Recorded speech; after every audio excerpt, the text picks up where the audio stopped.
back in 2003. And those were not enforced. And I think what's changed is that a statute has been adopted where, in fact, the state is looking at the outcomes. And in fact, we're going to have a report. So I will get you the URL for the Colorado Department of Higher Education. We'll get that to you. I assume we got everybody's, maybe we should circulate a sign-up sheet so we got everybody's email addresses.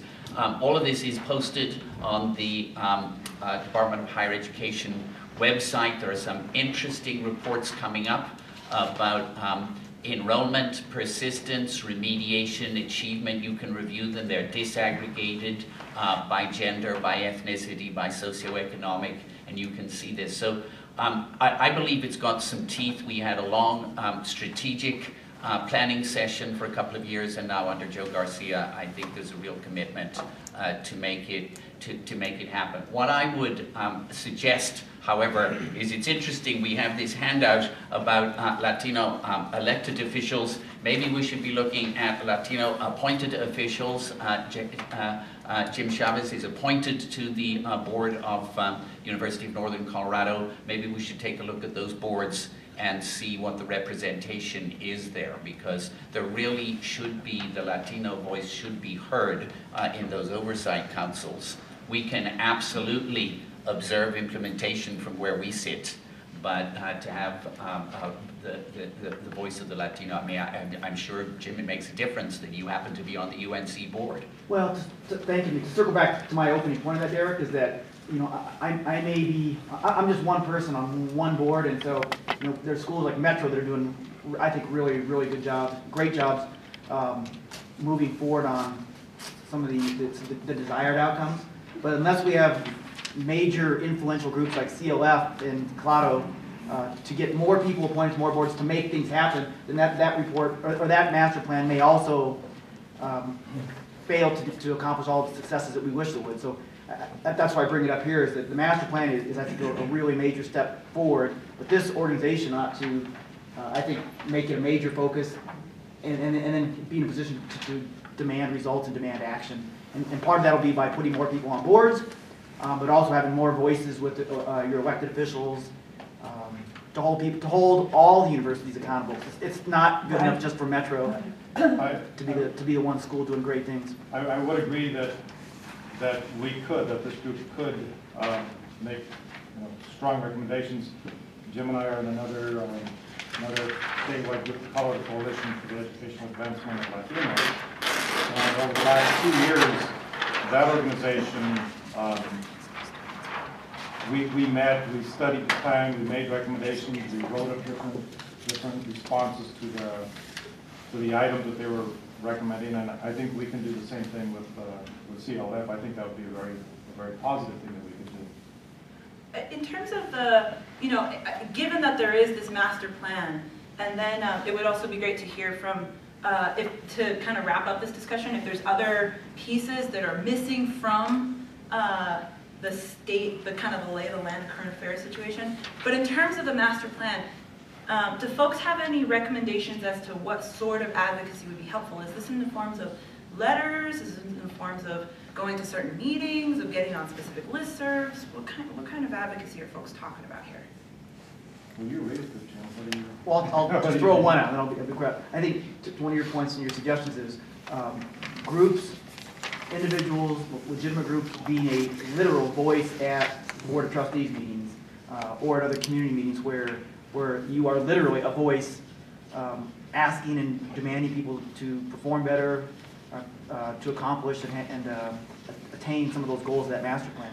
So I think being involved in taking your place where you have a right to be in front of boards and commissions, representing a group or representing yourself, I think is a key thing that, but you need a big organization to help orchestrate that and find those opportunities is one.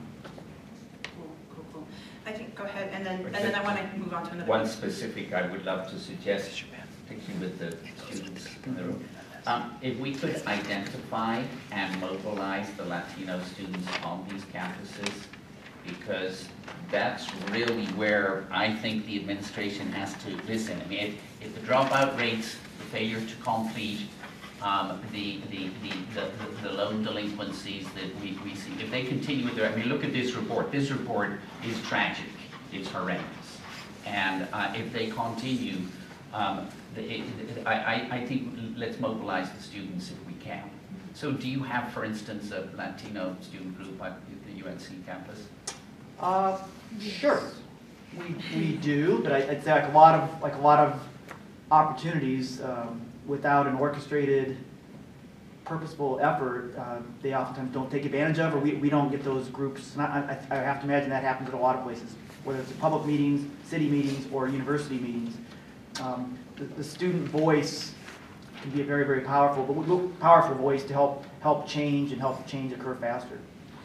So I want to actually, 1, 2, 3, I want to kind of highlight you guys for a moment, put you all on the spot and say, as current college students, what sort of, it sounds like you guys are involved in the Latino student organization at DU, separate, which is a different private institution, not a public school, but I think also really important to talk about, and Angelina, you're also very involved. So what sort of things are you all seeing in terms of the mobilization and support for Latino students on campus, the connection to some of the community organizations in your world? How is that working for you guys? What do y'all need? Let's start. Well, DU's predominantly white, it's 85% white, and the other 15% of minorities is split up into African Americans, Asians, Native Americans, and Latinos. I think the Latinos are the largest minority at DU. However, it's very hard to mobilize everyone politically. Everyone's very involved in their schoolwork and whatnot, and we have support from the Center of Multicultural Excellence, but sometimes that's not enough. Sometimes it's difficult to know what the issues are exactly just from our institution, and we need to come to meetings like this.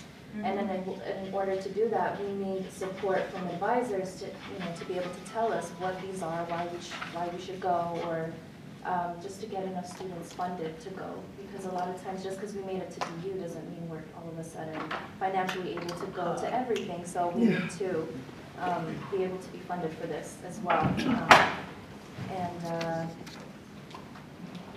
I think I'll get it started by saying that.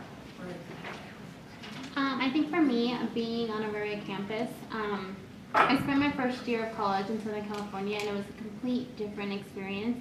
And I think being here on Auraria, it's an amazing campus. There's none like it, but it is a commuter campus, and I think that has a lot to say about the students here on campus. I feel like, and I'm a prime example, I'm not as involved at CU Denver than I am politically, or with CLLARO or CLLARO or whatever, and so that's just something personal that I need to get on top of. But I think another thing that's really important that it should be on our handout is the stress of the mentorship for Latino students who do make it to college.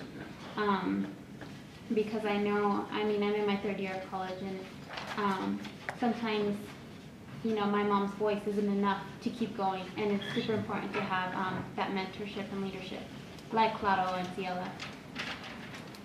Mentorship, internships, hooking people up with jobs, getting our people into the places where they can build some power. And that's what I want to take. I want to Yeah, we were talking with Jesse Ulibarri, Senator Ulibarri, yesterday, and he said, you know what? It's all about building relationships, and it's not about let me rub shoulders with this person to see what they can do for me. But no, these people, like Kathy Mestis and Olivia, care about you and care about these students and want you to succeed, and that's what it's about building relationships when we say that. Ramon has the coolest cell phone thing ever. I'm not used to it. I'm a technophobe, so I look at him like, what do I do with this?